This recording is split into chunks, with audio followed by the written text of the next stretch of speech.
I grew up taking initiative. It was part of my life.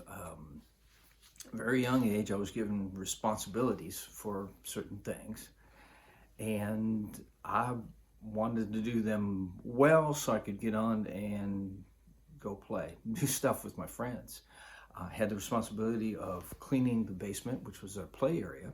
So that was my space to clean. I had to have it cleaned by Saturday, or I couldn't go see my friends. So on Friday night, I would clean it just so it would be done. So when I got up Saturday, it wasn't there hanging over me. I just would I'd take off and go play. Um, Same thing this summer. Had to cut the grass. So I didn't have to be told to cut the grass when the grass was tall enough to be cut. I got out there and cut it, and I didn't want it to be too tall because then, you know, back in the day when you had to use a real push mower, one that you pushed and the wheels turned and that turned the blade, if it got very high, it got very difficult.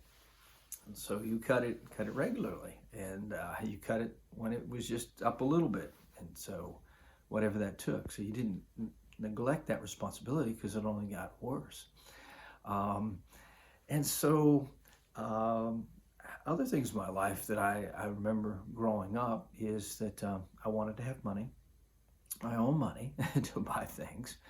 Um, Most families were very frugal back in those days. That on Saturdays, if I wanted money, I could go and knock on the doors of neighbors and ask them for their newspapers, their old newspapers, and collect them and put them in my dad's car. And then he would, on Saturday afternoon, take it to the scrapyard, or the place where things were recycled, and we would make money off those old newspapers that were piled up in the trunk of his car.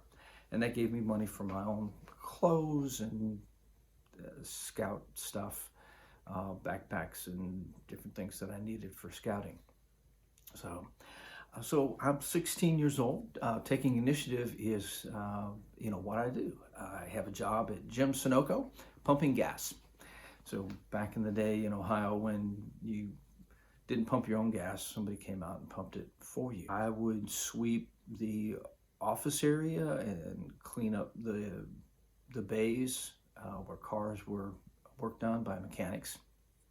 And one day I noticed there was this gas tank there that had a hole in it, and it was out of a van, and that van was up on a lift, and it was there for several days. And it bothered me. It's like, why aren't those guys fixing that thing and getting it out of there? I mean, my thought about the mechanics were, of course, they were lewd and crude. They were a rough bunch of guys. I also learned that those guys had very strong forearms because of, twisting on bolts, rusted bolts, and getting them loose and stuff. But I didn't really think too highly of them. And seeing this tank there just sort of bothered me. It's like, why don't they fix it, And it was out. It didn't have any gas in it. And, I got to thinking to myself, well, I'm gonna fix that thing, I don't know about these lazy bums, So I set it down on the floor in the mechanic area. They had 3 bays, where 3 cars could be put in there and lifted up on a lift. And so I set it down on the floor, and I grabbed a torch and a welding rod. I had never welded anything in my life, but how hard could it be? You take a torch, it's a little hole, you just melt a little thing over top of it, and voila, it's done. So I took a torch and a rod, and I went to fix that hole, do my good deed, my Boy Scout deed for the day. And all of a sudden it went whoosh. It shot across all three bays and slammed into the far wall. Of course, I sink down on the floor, just like, what in the world? you know, it. And I looked at that thing, and instead of being, a rectangle, it was a bubble, huge metal bubble. And how I didn't kill myself, I didn't know. How it didn't explode, I have no idea.